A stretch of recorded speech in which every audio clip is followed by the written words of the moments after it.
I'd like to call the committee meeting to order. This is the Capital Program Oversight Committee. We'll try to move through this as quickly as possible today, given the time of day. And with that, Don, do we have any public comments? We have three public speakers. The first is Murray Bowden.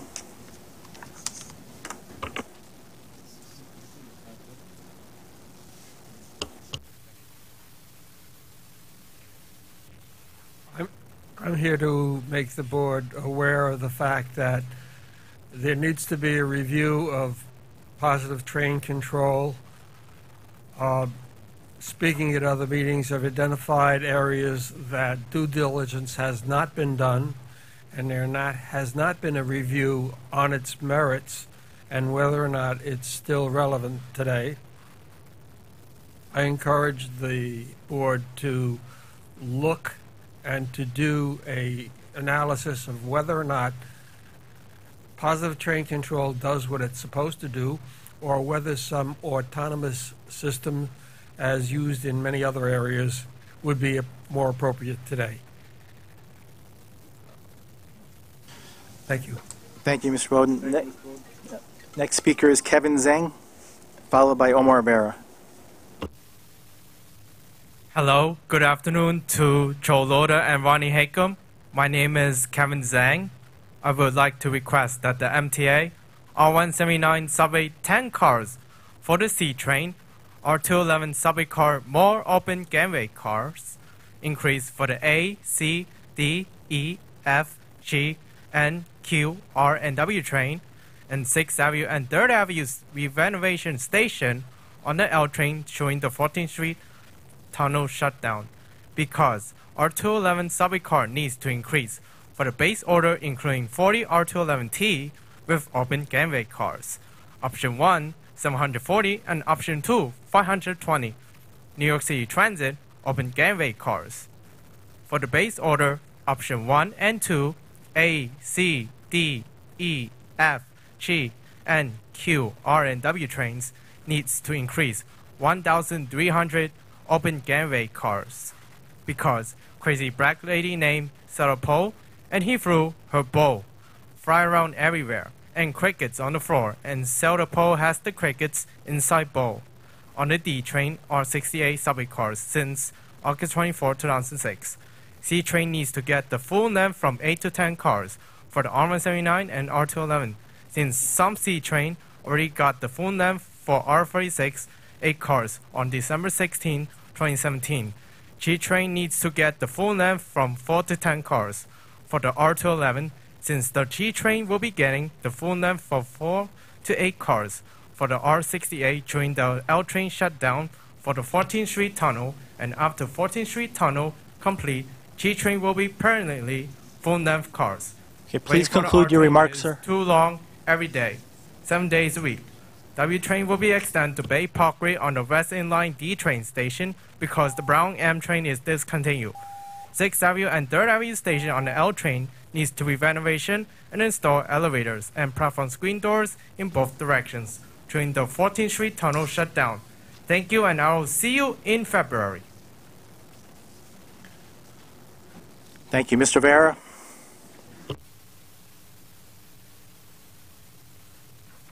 Happy New Year, CPOC. Welcome back. All right. Let me just say I'm in full support of, like I mentioned, transit. The R211, it is desperately needed. The A and the R trains need to start disposing of the R46, which I pointed out back in the 70s during its introduction. It was deemed a lemon car. And, of course, we know how lemons were viewed back then. Incompetent. So we definitely need them. One thing I forgot or neglected to mention in transit was I'm in full support of the electric buses that are coming up. It's way past time we have those. And they're good for the environment. It's time we need to get greener. But I still have one question regarding how are those, since they run on electricity, how are they going to get charged? I'm not sure about that, but I guess you have the answer. So, but in any case, it's still a way big improvement. And I also noticed this morning when I was coming here by the one train, Cortlandt Street, it still needs work, but it's picking up steam. And I learned it's going to have a free cross crossing between directions, so meaning it would not be, quote, double fare. You don't have to leave the station and come back for the directions, because we know how annoying that is. Unfortunately, of course, the original 7 extension, the Hudson Yards, featured a 10th Avenue station was ultimately scrapped, but that would have that problem of double fare between directions. But like I said, everything else here is great. We have a new transit president. He is awesome. Thank you so much for picking him. He turned Toronto around. He worked really well with London and Sydney, and now it's our turn. With his work, we can be great. We can make the MTA great again. Thank you so much, and see you around for the full board on Wednesday. Thank you. That's it? Yes. Okay. First item of business is the approval of the minutes from the December 11th meeting. I'll move them. There's a second. Are there any questions, changes? There being none, all in favor say aye. Aye. Any opposed? That carries. The committee work plan. The 2018 work plan is in the book on page 6. We put it forward to you for your approval. Need a vote. Are there any questions or comments? Vote. Okay. All in favor? Do we have a motion? I'll move it. Do we have a second? All in favor? Any opposed? It carries. Okay. Now on to the New York City Transit Capital Program. Now it's the progress report on the bus procurement update. John, if you could do your very best to... Thank you. I will skip through some of the individual slides that are in the package. Good afternoon. The vision of our bus fleet is to provide the safest, most environmentally friendly bus with the latest customer amenities and onboard technologies to support improved service delivery. As we'll discuss later, we are moving towards a zero-emissions fleet as electric propulsion technology advances rapidly in the coming years. Today, I will highlight each of the key actions for the 4 target areas of our overall vision, and I will conclude with a summary of recent and pending procurements. I need to advance. Oh. That's all right. We have retrofitted approximately 300 buses with the pedestrian turn warning system, which provides an audible alert to pedestrians when the bus is turning. New buses will be delivered with this system starting in April 2018 with the New Flyer 377 bus order. Additional on-vehicle cameras will be installed, which allow for more comprehensive incident analysis. These additional cameras will be part of new bus deliveries beginning in April 2018. Also, a total of 145 buses have been retrofitted with collision warning system. Our technology group continues to work with the vendor to refine the system for improved performance before releasing it to the production buses.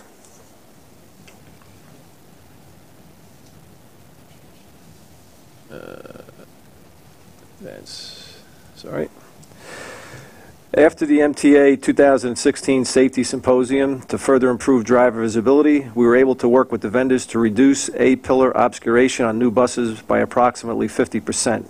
We have taken delivery of 285 New Flyer buses with this reduced A-pillar obscuration. Additionally, the Nova bus has a B-pillar which has now been re-engineered to provide better visibility. Starting in September 2018, deliveries of our 72 articulated bus Nova order with the high visibility windows will be with the re-engineered B-pillar. We have recently deployed New York City Transit's first electric buses. This pilot, consisting of 10 leased buses, will provide the necessary data for making decisions about battery and charger technology for future electric bus procurements. It's important to note that the current deployment of electric buses in North America is relatively small, consisting of approximately 250 buses dispersed among approximately 30 different properties. The charging infrastructure adds significant cost to the deployment of these buses, and there is currently no nationwide standard for the charging protocol. This means that each bus manufacturer has its own charging infrastructure. For example, Proterra bus can't be charged with a New Flyer charger, and vice versa. Developing a nationwide standard charging protocol is integral to the larger scale deployment in an operation of our size and scope. We are continuing to work with industry partners to achieve this goal. The 4 prime manufacturers are continually making adjustments to reflect technological improvements, particularly with respect to batteries. One concern is that early deployments in the northern regions are experiencing operational issues during cold weather conditions. This is something we will closely monitor. 5 of the 10 leased buses we are deploying are from New Flyer and will be operating on the M42 in Manhattan. These buses have smaller capacity batteries that can be charged throughout the day at each end of the route using overhead chargers. The other 5 buses are from Proterra and will start operating on the B32 in Queens and Brooklyn. These buses have a larger capacity battery that will be charged overnight and will allow the buses to operate over a longer period of time and get recharged at the depot. There will also be an en-route charger at Williamsburg Bridge Plaza, which is serviced by 8 additional routes. This en-route charger will be used to provide supplemental charge to the bus when deployed on longer routes. Like us, other various properties are also evaluating how this technology fits into their operations. Route length and speed, climate and geographic differences are important considerations that must be thoroughly evaluated to ensure the reliability of these buses in the New York City environment and duty cycle, and help us make informed decisions about future deployments. Another key area we are working towards is robust resiliency plan. As Hurricane Sandy taught us a few years ago, the possibility of widespread power outage must be planned for. This is certainly critical for the deployment of any large-scale electric bus fleet. As mentioned, the results of our evaluation will also inform technical specifications for future procurements of electric buses. Our current plan includes a total of 60 additional electric buses during this capital plan.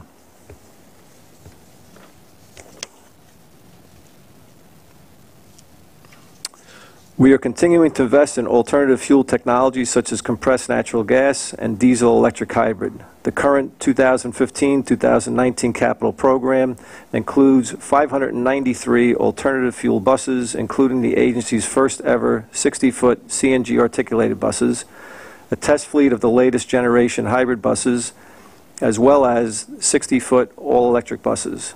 The test fleet of hybrid buses will inform a procurement of 275 new technology hybrids slated for 2019. We currently have 200 buses retrofitted with digital information displays from 4 manufacturers. These will provide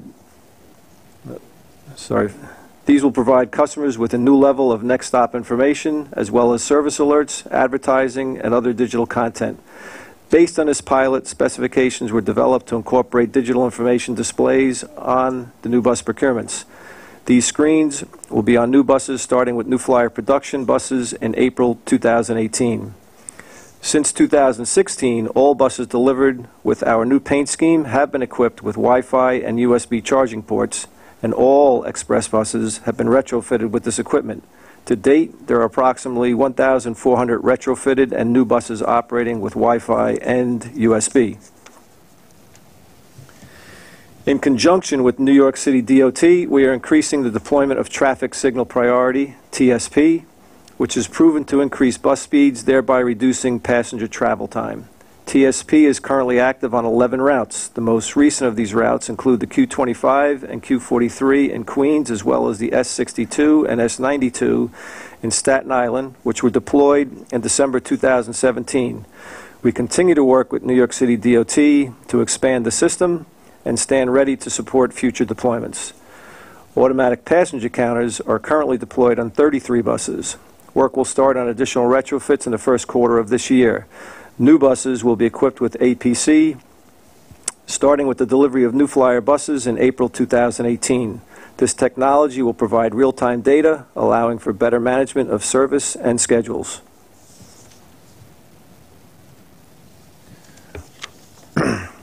Since our last meeting, we have completed deliveries of the following bus fleets: 138 40-foot CNGs from New Flyer deployed in 2 depots in the Bronx and Brooklyn. 139 60-foot articulated buses from New Flyer deployed in 6 depots in Brooklyn, Queens, Bronx, and Manhattan. The next 3 fleets each have their pilot buses delivered. The last 2 are the 5 New Flyer electric buses for evaluation in Manhattan and the 5 Proterra electric buses for evaluation in Brooklyn and Queens. I'm going to skip through each of these individual procurements. Information is in the handout.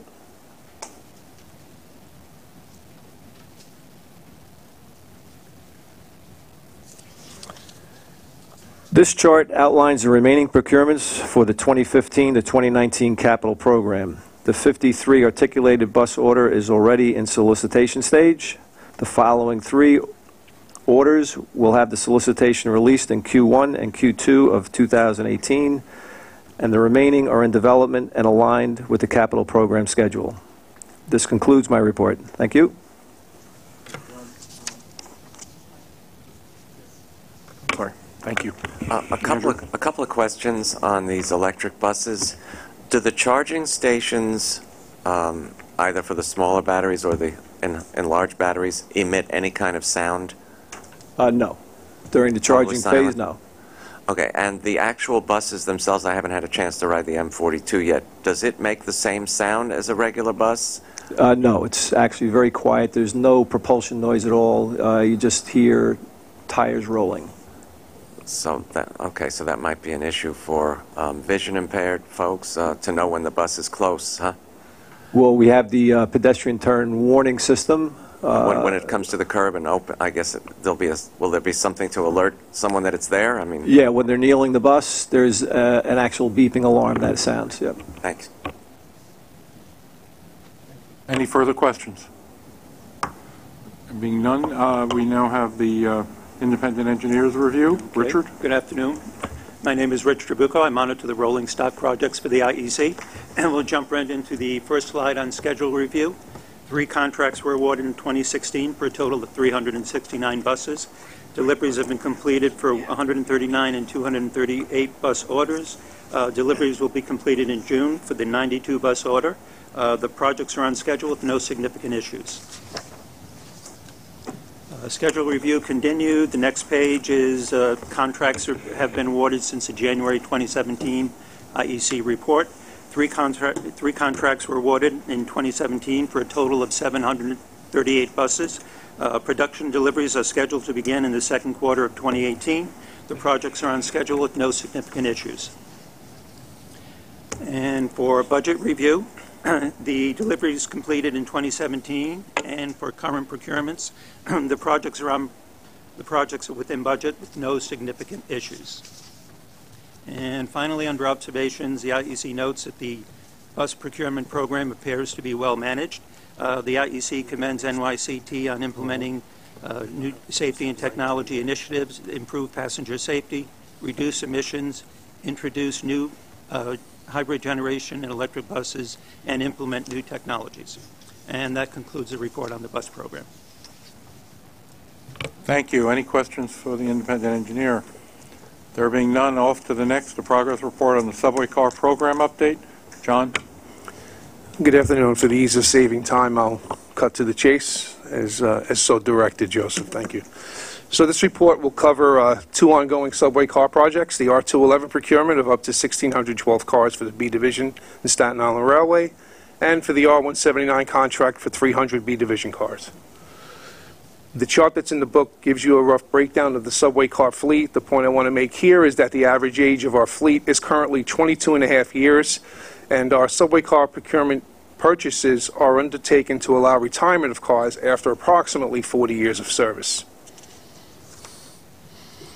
To continue with the replacement of the aging fleets, as well as provide additional cars for service growth, NYCT is advancing the reward of the 211 contract at this month's MTA Board meeting, as was stated earlier.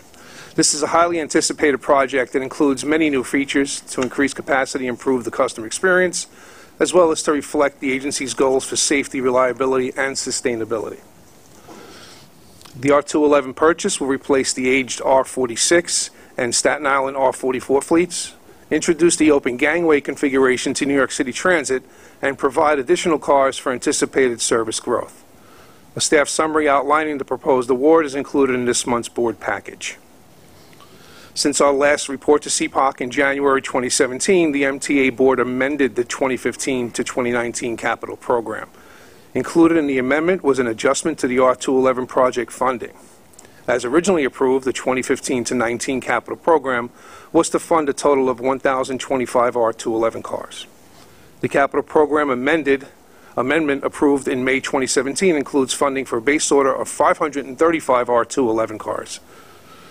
This now consists of 20 open gangway test cars, 75 Staten Island Railway cars, and 440 standard NYCT cars. Closed end. Contract options for additional cars will be funded in a future capital program. As you know, one of the key evaluation criteria for this procurement was an aggressive yet achievable delivery schedule. Shown here are the negotiated delivery milestones for the base R211 order. Delivery of the first standard R211A cars is anticipated in July 2020.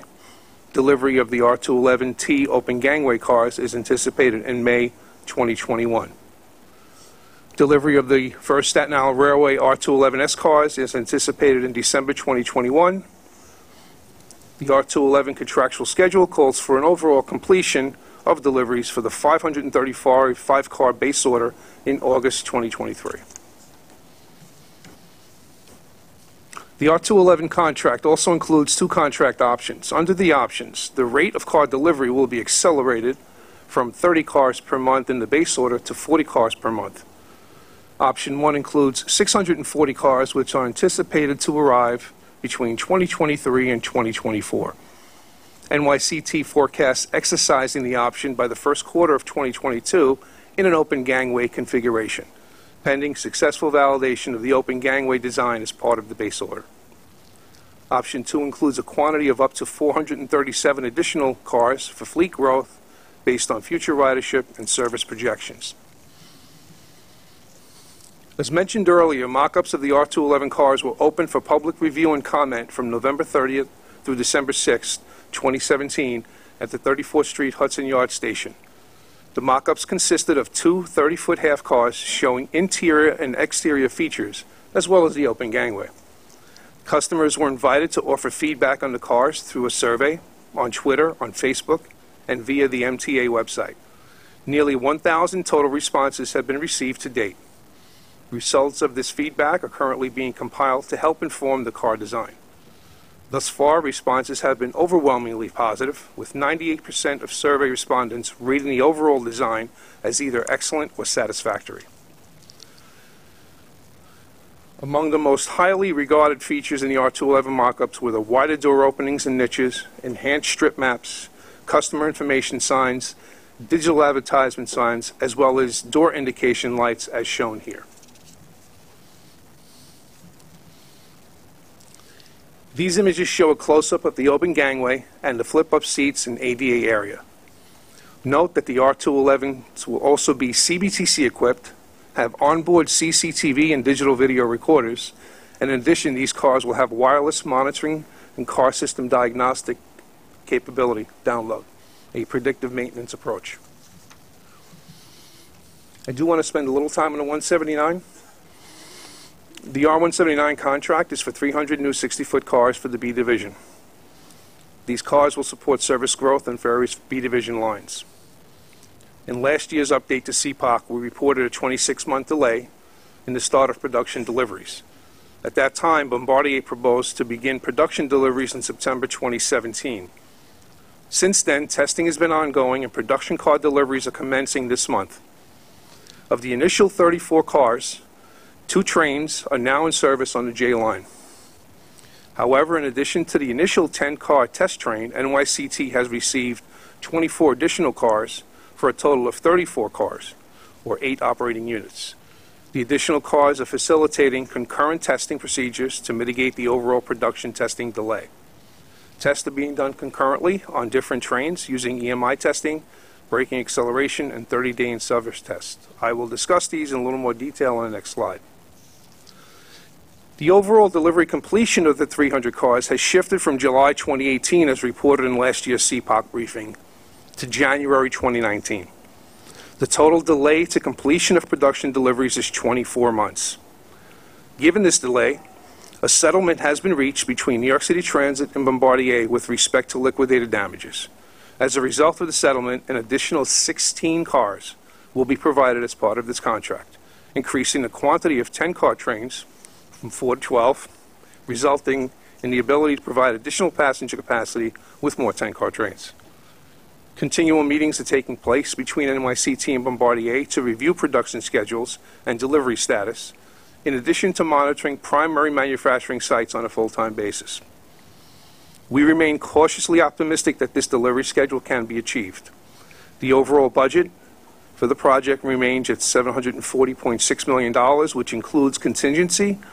The current and anticipated change orders are well within that contingency. These cars are replacing the oldest cars running anywhere on any MTA property. Yes, sir. Listed here are three major... Excuse me a second, John. Sorry. Ira? Yeah, just Yes, on the yes, 211, Ira. on the design, very briefly, the placement of the stanchions and the handholds, I noticed that there's a pole right in the area where the doors are. There's that pole that runs down the center of the train that's apparently too high for most people to reach or hold onto. I just wonder if that's going to be changed. If not, why not? And you're referring to the mock-up itself? Yeah, I think the mock-up had that, as I see. And I didn't visit the mock-up, but it seems to have it in the picture. So over 1,000 comments were received. Those comments Okay. were all compiled in a draft report. We are taking that seriously and incorporated it into design based on the results of that mock-up. Okay, I mean, the pole in the center, no one's going to comment on, but that was something, I don't know, years ago I was told that they didn't want to put poles near the doors because that means people would coagulate near the doors, especially in these cars which are wider than A-division Right. cars. You'd want to have people, try to get people to Exactly. move into the car, and the wider doors don't So necessarily... the guide Yeah. with the wider doors and wider niches is to Right, but if you create put a flow. pole right by the doors, people are going to stand there. It's Agreed. late, but that's the point that I wanted to make. Thank you. Agreed, thank you. And that is being taken into consideration. Listed here are three major qualification tests: EMI, propulsion and braking, and the 30-day in-service test. As mentioned, testing of the R179 is taking place concurrently using all units on our property. The 30-day in-service test required by the 30-day in-service test required that the R179 operate in passenger service for 30 days without a failure. It was continuously monitored by NYCT and Bombardier staff. The testing began on November 19, 2017, and was successfully completed December 27, 2017. Since the CPOC book was printed, 2 R179 trains were put in passenger service on the J line, as I mentioned earlier. John, I'm sorry. Are these cars CBTC ready? They are CBTC ready. Okay, thanks. Shown here are photos of the 8-car R179 train currently operating in passenger service on the Jamaica line. And that concludes my presentation. John, Rich, engineers Thank report? you. Engineer. So we started with the R188? Okay, thank you. Okay. So we monitored the R188 project through 2017 to track reliability, mean distance between failure, and also to monitor the implementation and closeout of field modifications. The project is on budget and unchanged from our January 2017 report. Warranty, 153 cars is still under warranty, and that will phase out by July 2018. And in terms of reliability, the contractual requirement for MDBF is 150,000 miles. The MDBF for the combined fleet, which is 126 new R188 cars and 380 converted R142A cars, is approximately 217,000 miles. For the MDBF for the new R188 cars is approximately 444,000 miles. And that concludes our report on the R188.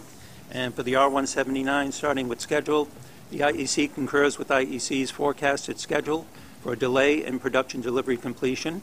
The in-service reliability test, a major contract milestone, was completed on December 27th, and it cleared the way for production car deliveries, which began in January 2018 and will continue through January 2019. In terms of the budget, the IEC concurs with the budget and contingency status reported by NYCT. The budget and contingency are unchanged from the IEC's 2017 report. And for observations,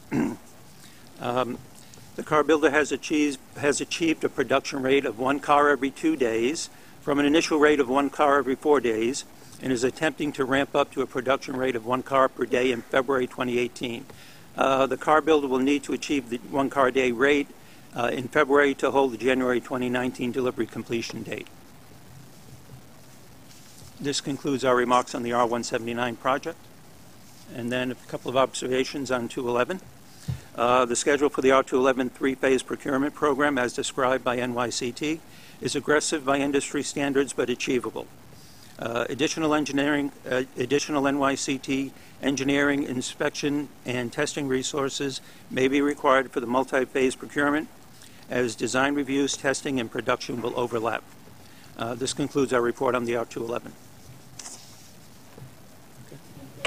Absolutely. Mitch? So what you're saying is that on the 179s, to fulfill the requirement of the original contract, let alone the 10 additional ones we're getting as liquidated damages, 16, sorry, they will have to go into a production mode that they have not yet achieved. Right. They've been trying to get there for a while, but they haven't made it yet. And right now they're stuck at 1 car every 2 days. Right. And they're trying to get to 1 car per day by the end of January or February. And that will help the production rate increase through this year, 2018. And if they don't? And if they don't, they may lose a little more time. It's possible that they could lose another month or 2. It's possible. Right now, NYCT and the car builder have consultants working up there in Plattsburgh to monitor efficiency. Progress at the different workstations. If they identify anything in quality that's not right, they're pointing it out. They're working with Bombardier to make sure that they can ramp up to 1 car per day and maintain that rate.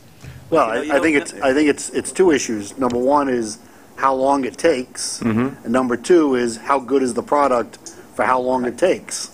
So I would, while I understand the speed issue, I also want to make sure the production issue meets our qualifications, so we don't end up with cars that don't do what we're supposed to do. We have staff on site, we have consultants on site through all phases of the production assembly lines. So we have our assessment of that production rate as well as what Bombardier is stating. I could best put it by saying not only are we keeping our finger on the pulse, but we're checking for a heartbeat. Right. Well, as I said, I just don't want them to be in a situation where speed is their main focus. I understand speed is a focus, but it should not be the only focus in It has to be quality. in this context. Quality. Absolute Right. quality. Thank you. Okay. Now on to the progress report of Sandy Recovery and Resiliency. Bronco? Good afternoon. I will be providing you an update. Last time we provided an update was in July of last year. The update would include the program overview and status of 3 major projects. As of December of 31st, 2017, we have committed 55% of Sandy repair and resiliency funding. Most of the remaining funds will be committed in 2018. This timetable shows that the majority of the Sandy projects have been awarded, and that most of the remaining projects will be awarded this year. As reported in the previous report, the Canarsie Tunnel project was awarded for construction on April 13 to Judlow TC Electric Joint Venture.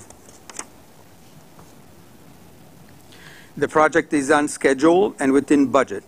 The 15-month tunnel closure is planned to start April 2019 and end in July 2020.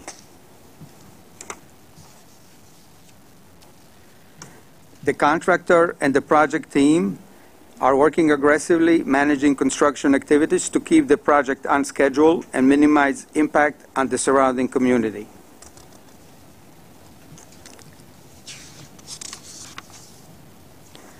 Here's a photograph of a pilot driving machine in operation, which is less noisy than the typical driving machine, and is therefore, this is used to mitigate noise issues in the neighborhood.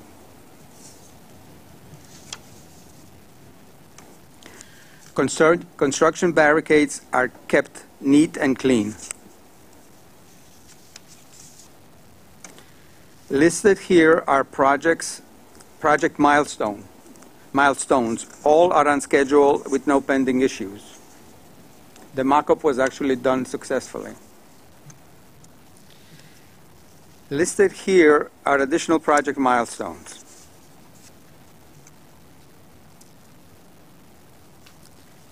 The Myrtle Line Viaduct and Bridge project is not a Sandy program project. However, it is essential that the Myrtle Line be completed prior to the Canarsie Tunnel shutdown to ensure reliability of the M-Line service, which will be a key alternate route for customers when the Canarsie Tunnel is closed.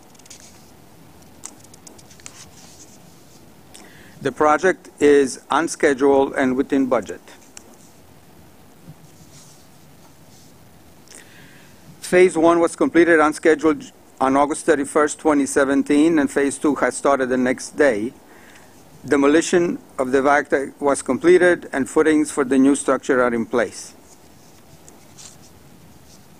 This is a photo of a newly constructed bridge over the New York and Atlantic Railway, placed in service as scheduled on August 31st, 2017.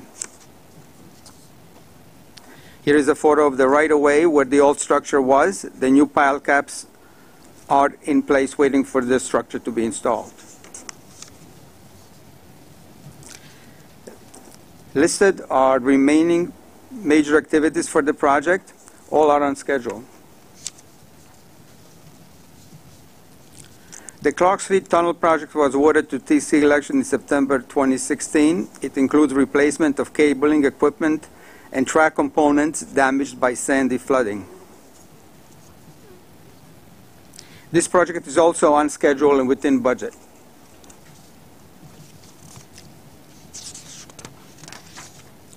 Most of the remaining work will be completed in the next 180 days.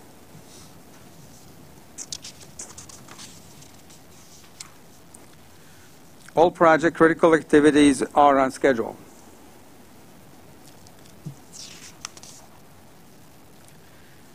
The Clifton Shop project was awarded as a design-build project at the end of 2016. The design-build team will phase the work to allow the art to remain in service during construction.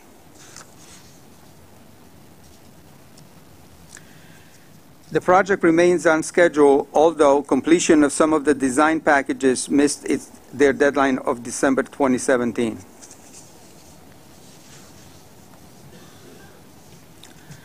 The project is divided into 6 packages. 3 of the packages were completed as scheduled by December 31st, 2017. Completing the other 3 packages, which will happen in February, will not impact the overall project.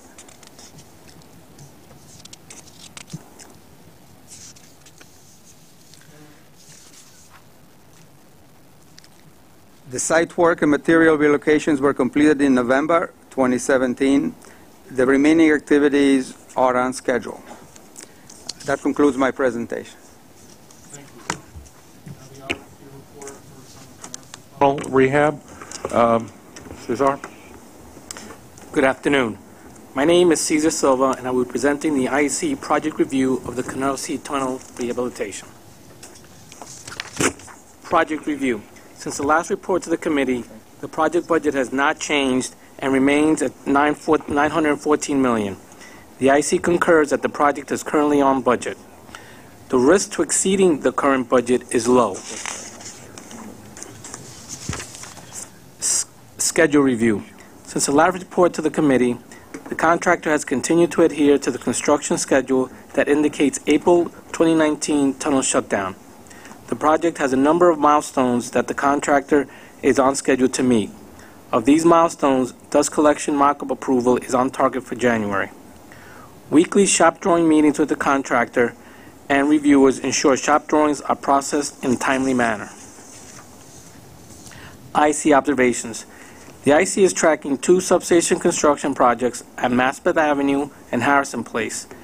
These substations are part of the core capacity and will provide the additional power requirements. They were both awarded in August and are currently on schedule. That concludes the IEC report. Any questions? Let's move on to the IEC review for Myrtle Viaduct. Mark? Good afternoon. My name is Mark Cosmetti. As you heard from the agency, the project is on schedule and within budget. I would like to note that the new car inspection facility was opened in only 8 months, an achievement of which the project team should be very proud. We're still tracking a few risks. Most of the risks have not occurred. And the last 2 risks you can see here, there's very little probability of their occurring at this point. That concludes my report. Thank you. And now on to the IEC project review for the Clifton Shop. Diane? Good afternoon, members of the committee. This is Diane Rinaldi with a brief project review of Clifton Shop in Staten Island. As the agency reported, there are no major issues with the budget at this time. Concerning the schedule, we are 1 year into a 43-month design-build contract. The primary activity during the first year of the contract has been completing the 6 design packages. The IEC notes that the baseline schedule that we just received has not been updated to reflect actual progress to date. Risks to the project schedule. The main risk to the project schedule at this time is delaying completing the design packages. Acceptance of the design packages has not met the milestones in the schedule. The second risk to the project schedule is delay in removing the existing diesel and paint shops.